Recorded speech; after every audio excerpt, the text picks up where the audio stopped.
Hello साथियों, कैसे हैं आप सभी। मैं राकेश सोलंकी आप सभी का स्वागत करता हूं केटी फॉर एजुकेशन में। तो साथियों, आज का जो हमारा विषय है वह है भाववाचक संज्ञाओं का निर्माण। तो साथी, भाववाचक संज्ञाओं का जो निर्माण है वो किया जाएगा जातिवाचक संज्ञा से, सर्वनाम से, विशेषण से, क्रिया से तथा अव्यय से। तो साथियों, पिछली जो वीडियो थी उसमें मैंने आपको बताया था कि जातिवाचक संज्ञा को जो पहचानने की ट्रिक बताई थी वो बताई थी मैंने, उस पर आपको लगाना है अनेक। जाति अनेक और व्यक्ति एक। व्यक्ति एक और जाति अनेक, केवल आपको ये दो शब्द याद करने थे। मैंने आपको बताया था कि उसी से आप पता चल जाएगा कि ये जातिवाचक है या व्यक्तिवाचक है। और साथियों, आज की जो वीडियो है आपके लिए बहुत ही उपयोगी साबित होगी, क्योंकि आज की इस वीडियो में आपके 5 टॉपिक क्लियर हो जाएंगे। संज्ञा तो आपका चल ही रहा है, सर्वनाम, विशेषण, क्रिया और अव्यय। तो साथियों, ध्यान से देखिएगा इस वीडियो को। चलिए अब हम चलते हैं कि जातिवाचक को भाववाचक संज्ञा कैसे बनाएंगे।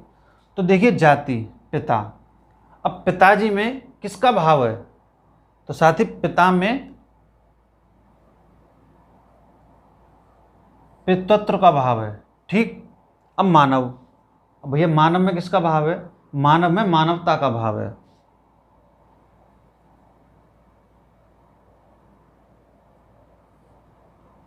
माता, अब माता में मातृत्व का भाव है।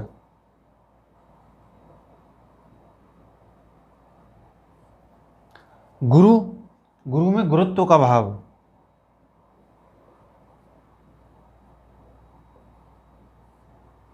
स्त्री, स्त्री में स्त्रीत्व का भाव।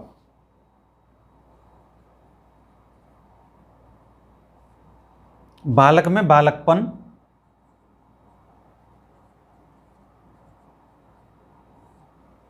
वीर, अब वीर में किसका भाव होता है भाई?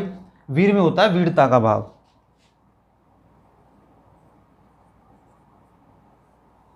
नारी, नारी में नारित्व का भाव। मित्र, मित्र में मित्रता का भाव।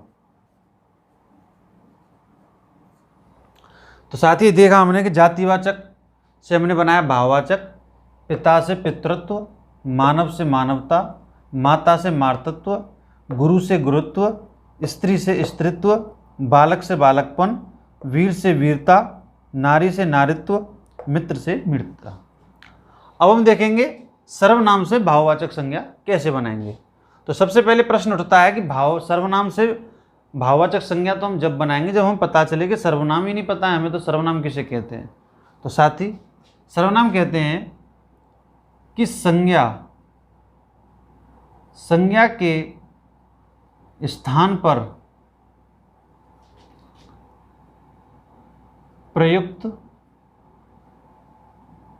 होने वाले शब्द को संज्ञा कहते हैं। साथियों, राइटिंग में मत जाना, क्योंकि राइटिंग तो मेरी थोड़ी कुछ ऐसी है, ढीली है ऐसे। तो साथी, मैंने क्या बताया कि संज्ञा के स्थान पर प्रयुक्त होने वाले शब्द को हम संज्ञा कहते हैं। एग्जाम्पल समझाऊंगा आपको। जैसे रवि, रवि स्कूल जाता है। ठीक। तो यहाँ पर रवि क्या है? रवि यहाँ पर संज्ञा है। ठीक। अब हमने परिभाषा में क्या बताया कि संज्ञा के स्थान पर, यानी कि इसके स्थान पर जो भी शब्द आएगा वो हमारा सर्वनाम होगा। अब रवि के स्थान पर मैं लिख दूं कि वह स्कूल जाता है। कुछ परेशानी है क्या? नहीं है ना साथी? वह स्कूल जाता है, यानी कि अब संज्ञा के स्थान पर शब्द आ गया वह। ठीक। तो ये हमारा सर्वनाम है। अब जो सर्वनाम में जो शब्द आते हैं वो आते हैं वह, यह, मैं, अपना, तुम्हारा, ठीक है, तुम्हें, ठीक, आप। तो ये हो गया हमारा सर्वनाम। अब ये शब्द हैं जो सर्वनाम के शब्द हैं। अब हम सर्वनाम से बनाएंगे भाववाचक संज्ञा। अब अपना, अब अपना में जो भाववाचक बनेगा वो बनेगा अपनापन।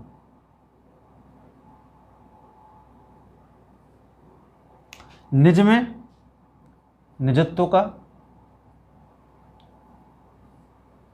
पराया में परायापन का,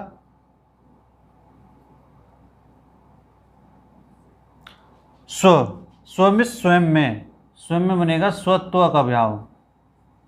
मम, मम मीन्स मेरा, तो मम में बनेगा ममत्व का भाव। तो साथ ही अपना, अपना ऐसे कहते हैं ना कि भाई ये यार अपना है, अपना, बेगाना, तो अपना, अपना में किसका भाव आएगा? अपनेपन का। पराया, अब भाई वो तो पराया बोलते हैं ना, पराया, तो पराये में किसका भाव है? परायेपन का। निज, निज में अपना पर्सनल, बोलते हैं ना संविधान में निजता का अधिकार, तो निज, निज में अपना पर्सनल, तो निज में निजत्व का भाव। ठीक। स्व, स्व में स्वयं, तो स्वयं में स्वत्व का भाव। मम, मम में मेरा, तो मम में ममत्व का भाव। अब हम आगे बढ़ते हैं, विशेषण से भाववाचक संज्ञा हम बनाएंगे। अब फिर वही बात आती है कि विशेषण तो हमको पता ही नहीं कि विशेषण किसे कहते हैं। कोई बात नहीं, संज्ञा अथवा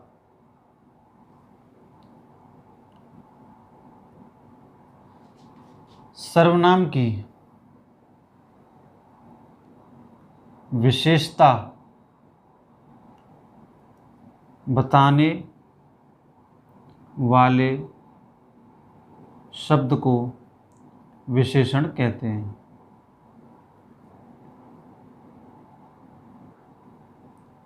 ठीक है साथी, संज्ञा अथवा सर्वनाम की विशेषता बताने वाले शब्द को विशेषण कहते हैं। एग्जाम्पल से मैं समझाऊंगा आपको कि राम पढ़ाई में अच्छा है। संज्ञा अथवा सर्वनाम की विशेषता बताया कि उसमें क्या विशेषता है। राम पढ़ाई में अच्छा है। अब बताइए भैया, राम पढ़ाई में कैसा है? कि अच्छा है, तो ये उसकी विशेषता ही तो बता रहा है। ठीक।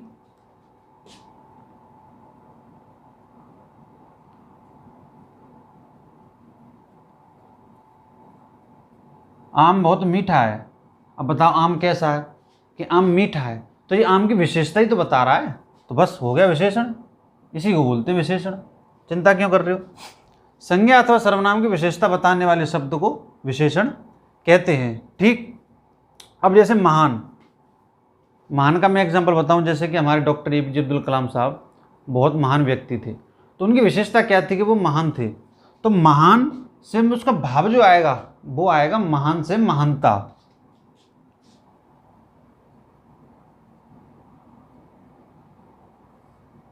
अच्छा, अच्छा से अच्छाई।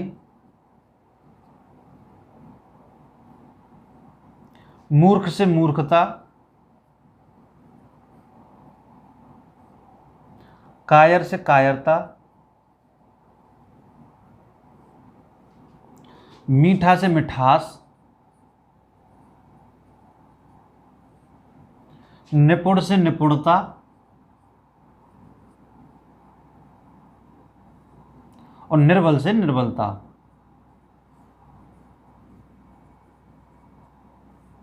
ठीक है दोस्तों, महान से महानता, अच्छा से अच्छाई, मूर्ख से मूर्खता, कायर से कायरता, मीठा से मिठास, निपुण से निपुणता और निर्बल से निर्बलता। तो दोस्तों, जातिवाचक से भाववाचक बन गया, सर्वनाम से भाववाचक बन गया और विशेषण से भाववाचक बन गया। अब हम देखेंगे क्रिया से और अव्यय से कैसे भाववाचक संज्ञा बनाते हैं। तो साथियों, अब हम देखेंगे कि क्रिया से भाववाचक संज्ञा कैसे बनाते हैं। अब क्रिया किसे कहते हैं? कर्ता द्वारा किया गया कोई भी कार्य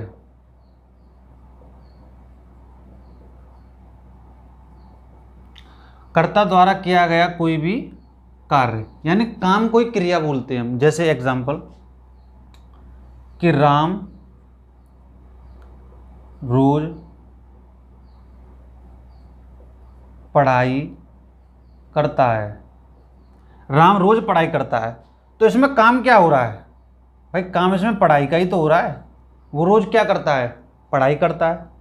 ठीक। तो यही क्रिया है इसमें, राम रोज पढ़ाई करता है, क्रिया। ठीक है। राम दौड़ता है, राम चलता है, मतलब जो भी क्रिया हो रही हो, काम जो हो रहा है उसी को क्रिया कहते हैं। अब हम क्रिया से भाववाचक कैसे बनाएंगे? जैसे खेलना, जैसे राम खेलता है, तो वो भाव क्या है? मतलब कर क्या रहा है? वो तो खेल ही तो खेल रहा है वो एक। तो खेलना से जो बनेगा वो बनेगा खेल।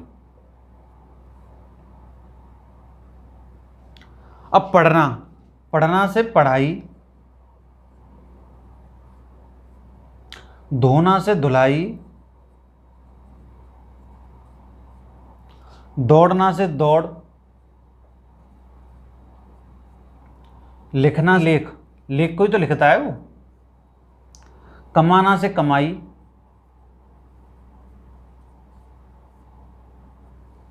ठीक है साथी।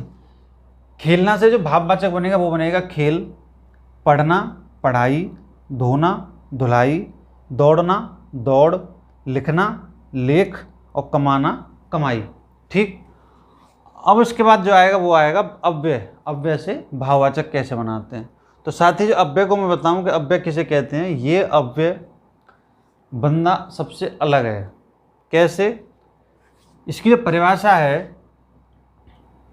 कि वह शब्द जिस पर लिंग, वचन और कारक का कोई प्रभाव नहीं पड़ता। वह शब्द जिस पर लिंग वचन कारक का कोई प्रभाव नहीं पड़ता। ये वो बंदा है कि आप इसको चाहे पीट लो, चाहे डांट लो, चाहे कुछ भी कर लो, बंदा वही रहेगा, इसे कोई मतलब नहीं है, इस पर कोई फर्क कैसा भी नहीं पड़ेगा। एग्जाम्पल जैसे देरी ले लो आप, तो राम देर से आया, ठीक है, राम देर से आया। अब यहां पे जो अव्यय है वो क्या है हमारा, देर, ठीक है। अब मैं इसका लिंग चेंज कर दूं कि सीता, सीता देर से आई। तो मुझे ये बताइए कि इस पे देर पे कोई फर्क पड़ा? ये भाई साहब तो ऐसे के ऐसे ही हैं। आपने लिंग भी बदल दिया, स्त्रीलिंग और पुरुष, ठीक। राम देर से आया, सीता देर से आई, इन भाई साहब पे कोई फर्क नहीं पड़ा।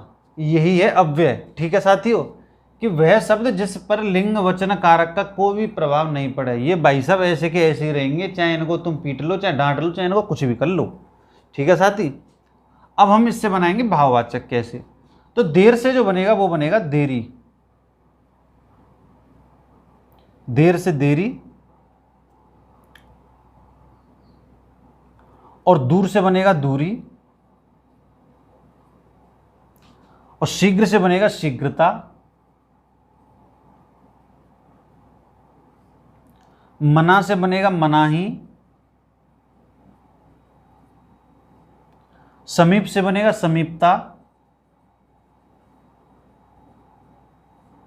और निकट से बनेगा निकटता।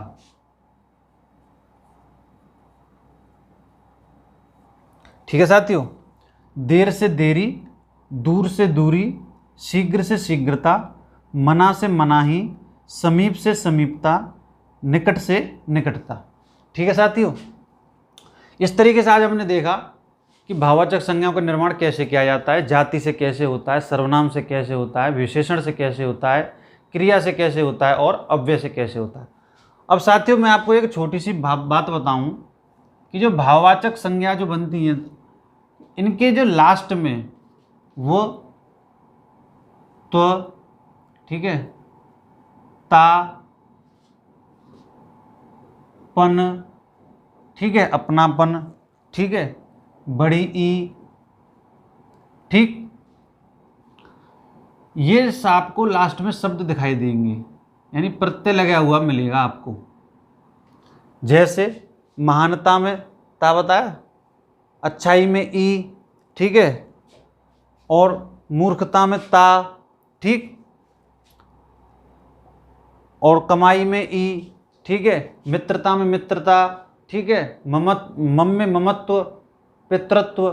तो ये जो आपको शब्द मिल जाए तो आप समझ जाना कि ये भाववाचक संज्ञा है, ठीक है, जिसमें तो लग जाए, ता लग जाए, पन लग जाए, ई लग जाए लास्ट में, ठीक है। जैसे ये महानता, अच्छाई, मूर्खता, ठीक साथियों।